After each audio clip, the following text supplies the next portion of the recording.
Hello and welcome to Market News.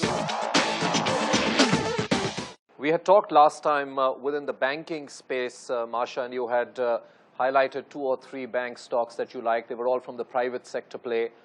That sector is one which is coming increasingly under a question mark in terms of asset quality. Is that something which is bothering you? Well, would be the first to admit that banks, no matter how great they are hostages to systemic fortunes. And systemic fortunes have been put in question given the liquidity environment, liquidity scenario that is India specific, and then that is linked to rate normalization elsewhere.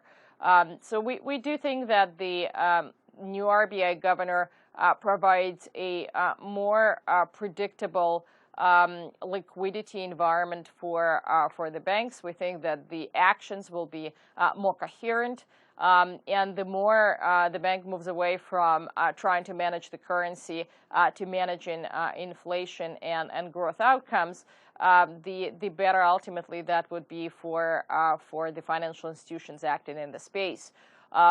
Clearly, if we see a large contamination of credit quality, our banks will get affected. So banks are leveraged institutions, and very, very important to remember. So whilst we still have very strong preference over private banks, for private banks over public banks, and as I remarked before, valuations today are very interesting indeed. It is the matter of a cyclical upturn and normalization of funding conditions for these institutions. We remain holders of a number of private banks.